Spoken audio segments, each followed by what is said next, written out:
नमस्कार, news for nation देख रहे हैं आप। मैं हूं आपके साथ रश्मि। बिहार में बीजेपी के कुछ ऐसे बड़े नेता हैं जिन्हें स्वर्ण जाति से आ रहे तेज तरार और पढ़े लिखे नेताओं से चिढ़ होने लगा है। चिढ़ होने की वजह हम आपको आगे अपने इस रिपोर्ट में बताएंगे, लेकिन इस वक्त अगर हम बात करें तो बिहार बीजेपी के कुछ ऐसे नेता हैं जिनकी तरफ से कुछ ऐसे कदम उठाए जा रहे हैं जिसको लेकर स्वर्ण जाति में जो नाराजगी है वो देखने को मिल रही है। बात अगर हम करें तो भूमिहार और ब्राह्मण समाज सबसे ज्यादा नाराज है, जिसका असर भी देखने को मिला।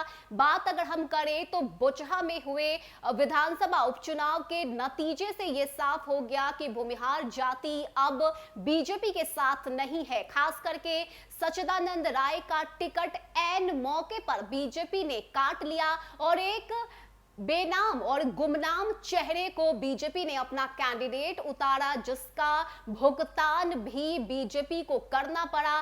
करारी हार हुई बुचहा से, लेकिन इसके बावजूद बीजेपी ने सबक नहीं सीखा है। ऐसे में आखिर ऐसा क्या हुआ है जिसको लेकर हम ये बातें कर रहे हैं?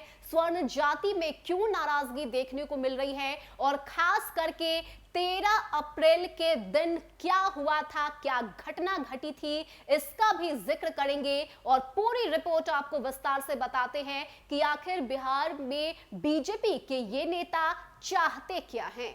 बता दें कि विधान परिषद चुनाव के दौरान भाजपा नेतृत्व ने तेज तरार नेता और सिटिंग कैंडिडेट सच्चिदानंद राय का टिकट ऐन मौके पर काट दिया। वहां से एक गुमनाम व्यक्ति को उम्मीदवार बना दिया गया। हालांकि बीजेपी नेतृत्व को इस करनी का फल भी भोगना पड़ा। सारण के वोटरों ने करारा जवाब दिया। भाजपा के कर्ता धर्ताओं ने जिसे बेटिकट किया था वो रिकॉर्ड तोड़ मतों के अंतर से फिर से चुनाव जीतकर नेतृत्व में मुंह पर करारा तमाचा जड़ दिया। बुचहा उपचुनाव में भी बीजेपी के कुछ नेताओं और मंत्री ने दल के कोर वोटरों यानी कि अगड़ी जाति के वोटरों को नाराज किया। इसका खामियाजा दल को भुगतना पड़ा। बुचहा के रन में दल की ऐसी दुर्दशा हुई कि नेतृत्व पानी पानी हो गया। बुचहा चुनाव के बाद एक बार फिर से दल के तेज तरार नेताओं को टारगेट किया जा रहा है। अमित शाह के कार्यक्रम की तैयारी की बैठक में जिस तरह से केंद्रीय गृह मंत्री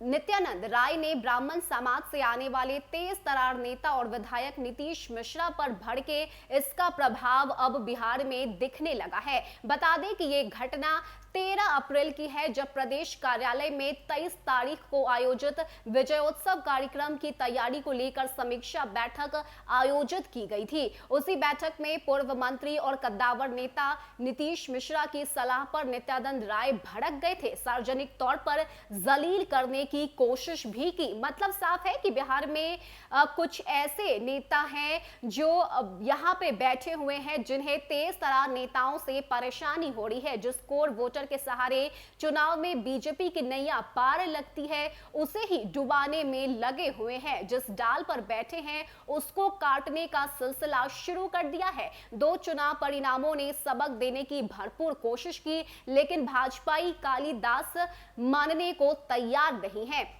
ऐसे में अगर हम बात करें तो बिहार में गृह मंत्री अमित शाह का कार्यक्रम खत्म होने के बाद यह गुब्बार अब फूट चुका है। उनके कार्यक्रम तक तो यह खबर तूल नहीं पकड़ पाई थी, लेकिन जैसे ही कार्यक्रम की समाप्ति हुई उसके बाद पूरे बिहार में यह खबर तेजी से फैल चुकी है। बिहार बीजेपी में शालीन पढ़े लिखे तेज तरार नेताओं में अगर किसी की चर्चा होती है तो वे हैं नीतीश मिश्रा। वे ना सिर्फ दल के अंदर बल्कि विधानसभा में भी सवाल के माध्यम से अपनी छाप छोड़ते हैं। नीतीश मिश्रा नीतीश कुमार की कैबिनेट में कई विभागों के मंत्री रह चुके हैं। उन्होंने बेहतर तरीके से अपने विभाग का संचालन भी किया है, लेकिन इसके बावजूद नीतीश मिश्रा को जलील करने का काम किया गया। ऐसे में बता दें कि नीतीश मिश्रा जैसे बड़े कद के नेता को फजीहत किए जाने के बाद दल के अंदर और बाहर तेज चर्चा हो रही है। इसकी जगह अगर कोई दूसरा नेता होता तो शायद इतनी चर्चा होती भी नहीं। इस प्रकरण के बाद मिथिलांचल इलाकों के लोगों में भी भारी नाराजगी देखने को मिल रही है। ब्राह्मण समाज के लोगों में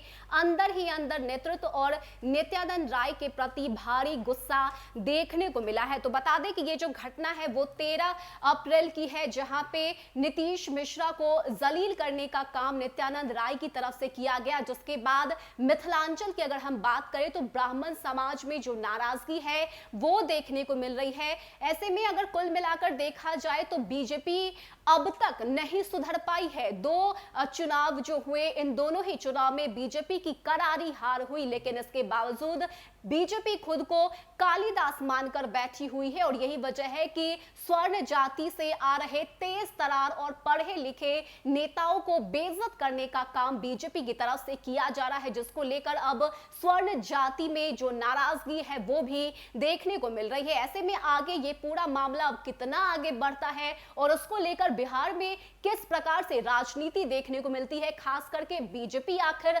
सबक कब लेती है, ये तमाम बातें देखनी महत्वपूर्ण होंगी। फिलहाल के इतना ही। ज्यादा अपडेट के लिए आप बने रहिए न्यूज़ फॉर नेशन के साथ। नमस्कार।